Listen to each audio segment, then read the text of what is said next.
Good evening. Tonight I'm going to do my PowerPoint presentation about youth-involved gangs. This presentation will give you a better understanding about who's involved with gangs, why they get involved, the structure of the gangs, risk factors, some assessment tools that are used or can be used for success, some best practices, and then some recommendations. So I'm going to start tonight by showing a video clip. This is to give you an overall feeling and visual of like the gang setting, gang membership, anybody really that's involved with gangs or impacted with gangs, whether it's family members or just bystanders. And this will help sum up the presentation that I'm going to give in more of a visual manner. And then I'll continue with the PowerPoint so you get some specifics. Hold on one second.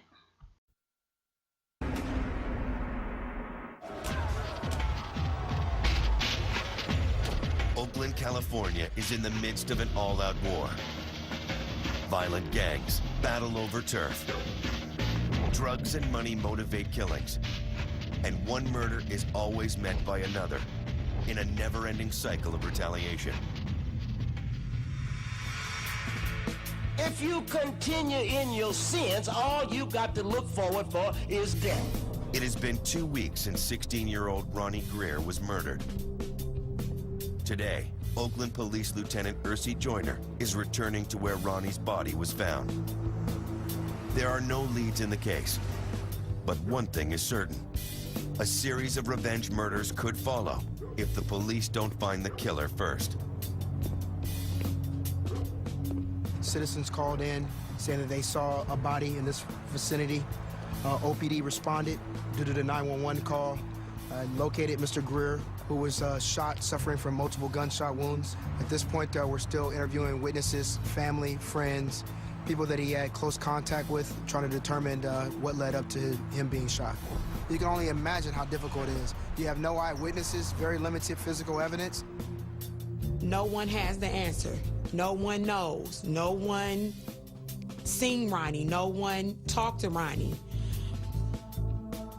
I have confidence in the fact that they're going to come to some type of closure on what took place with Ronnie. And if they don't get an arrest on this case, we will at least know what took place. I ask myself every day, since this happened, what would make a person kill a 16-year-old child and drop his body off by a freeway? It's nothing that Ronnie could have done to you guys to make you want to take his life. It makes you want to go out there and take their life too. So hopefully that gave you a visual impression that the gang life leaves on their community. I don't live far from Oakland, and so that's very real to our community as well. So sorry if it was offensive or too graphic, but I just wanted to capture what's real for this type of lifestyle. And so I think it's also important to look at the attraction to gangs. So I work with youth in gangs, and they're mandated into a lot of my programs. And they have to complete our programs in order to get off probation. And the probation officer I work with works with primarily gang-involved youth. And so I found that this is true not just through readings that I've read or journals, scholarly journals, but also from what youth do say about joining gangs. So youth have reported that joining gangs is not something they were forced into, as far as someone sought them out and made them come into that lifestyle, but more for the reason that I've listed below, for protection, or because it's fun, very fast-paced, or for respect in their community and on their campus, for money. Some of them get involved with gangs because the lifestyle also comes with drug dealing. The peers in the gangs, they make it look appealing, and so they want to join. And some of these people are actually family members. That's one of the other big influences I have listed below. Can be like a cousin or a close relative, a sibling, and that's especially true in the statistics for Mexican American youth. They usually have bigger families and culturally their background has been with gangs, so that you see that more commonly in the statistics that are shown as well. And then also I said economic reasons, maybe through drug dealing or various jobs they get through the gangs can help them accrue some type of money or funds, some jobs, the things that gangs have them do. Some of them get paid for, so that can help them in that respect as well.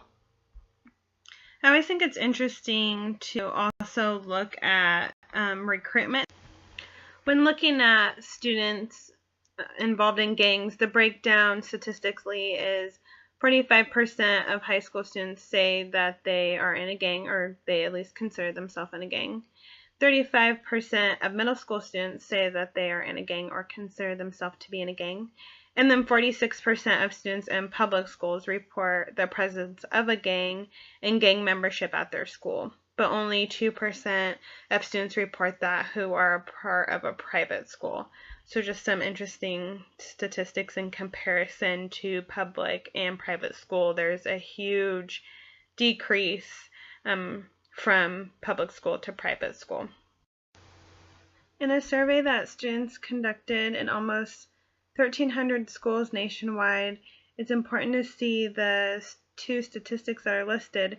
7.6% of male respondents and 3.8% of female respondents reported that they belong to a gang. So that's important to note because we can see the gender difference are very clear.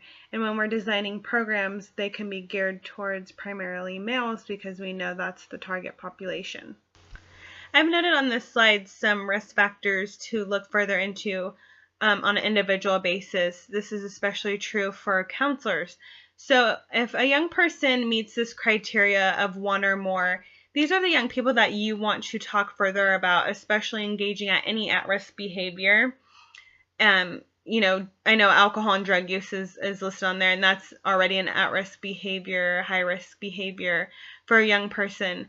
But when you start combining a couple of these together, these young people are more likely to be involved in gangs. So being able to kind of do a checklist and explore further with these young people. They have antisocial behavior, alcohol and drug use, mental health problems, they've been victimized, and just overall negative life events. It doesn't mean that they are going to be a part of a gang, but these are the young people that are usually more appealing to when it comes to gang membership. They're going to start seeking out groups, and so being able to talk to these young people and do some prevention is really necessary on your campus and in your community. I would encourage everybody in the class to take a further look into the assessment tools, even though some of them are listed here below. It is worth definitely exploring more in comparison to your actual community to implement a comprehensive assessment tool so that you can see how effective these tools can be in your community when measuring how at risk your community is with gang involvement, and then being able to use the resources in the community to help troubleshoot some of those problems that you have on your campus, such as gangs. So the key thing to look at first is really your local demographics in the local community that you live in, what that looks like, and mapping that out. Looking at the crime and law enforcement data and see what it says in comparison to your school and your partners around there, especially the neighborhoods that are in the area that your school is located in. And then lastly, the resources. So what programs and funding do you have to help eliminate the gang activity in your local community? Is there graffiti? Is that something that can be cleaned up even by your students? Are there community service groups that are willing to do some local cleanups to make your community look better? It can be as simple as that. For prevention strategies, I've listed below 3 that came up over and over again when I was researching gang prevention programs that work really well. The first one is providing students with skills and knowledge. So it seems very basic, but it can be rather difficult to seek out the students that need the education and then provide them with that education and knowledge. But this is key to help find the young people activities and things to get involved in. For example, schools may opt to utilize the gang resistance education training, so the GREAT program. That's a program that communities have found works really well if it's implemented correctly, and it does take the whole community. Implementing after-school activities for youth to get involved in, which I already mentioned in the first bullet as well, because it is so important to make sure young people become involved in positive groups to keep them out of trouble and keep them off the streets.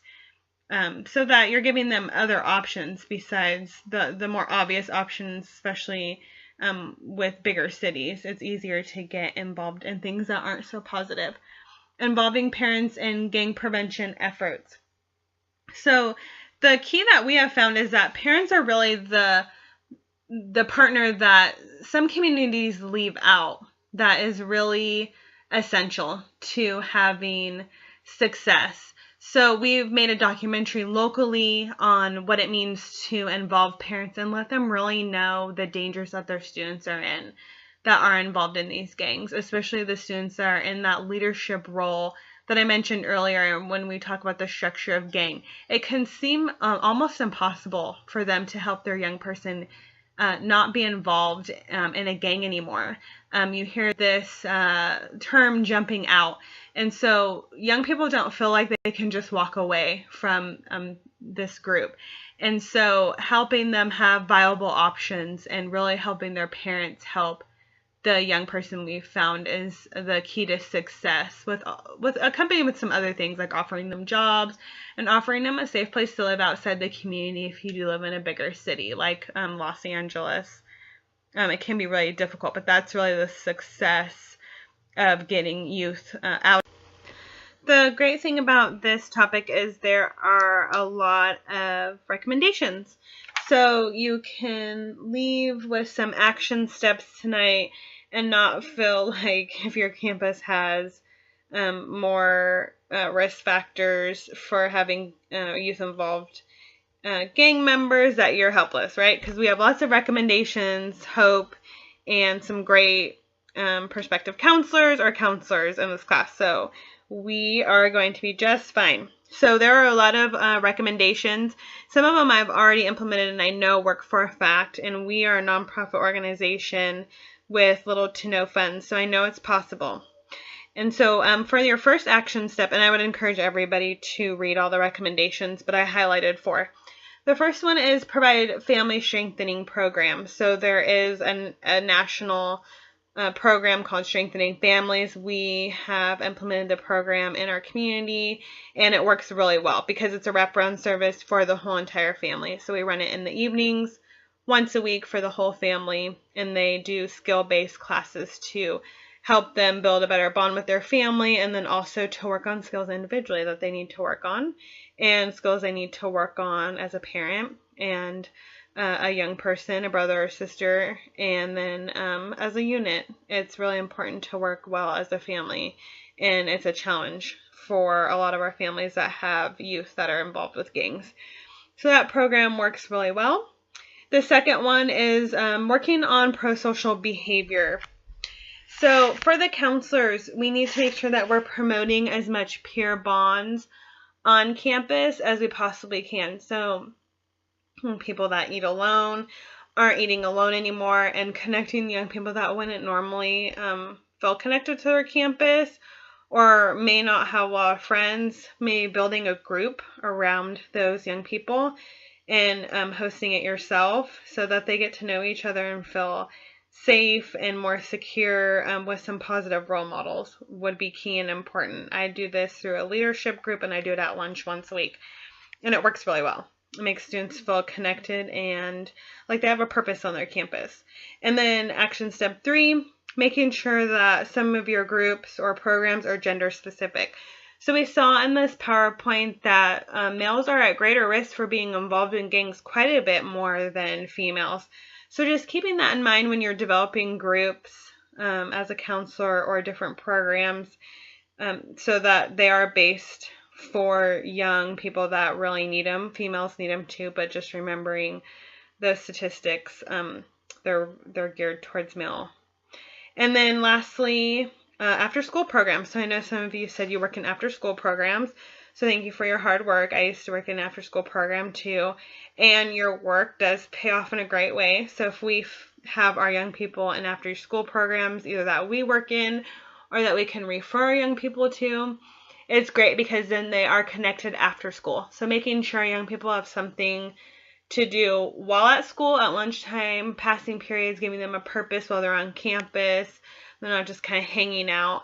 And then also giving them a purpose and somewhere to be after school. Sometimes being at home isn't the most positive thing for them, or just being out on the streets is definitely not positive for them. So just making sure they have something fun and safe to do after school is really important. So I am going to conclude my presentation with those action steps. So just remembering as many of those you can implement, the more success you will have in your community. Thank you for taking the time to listen to my presentation. And if you have any questions, if you want to type them in, and then I can get back to you since I'm not actually in class at a later date. And I really appreciate being able to do this presentation to you guys. Thank you so much.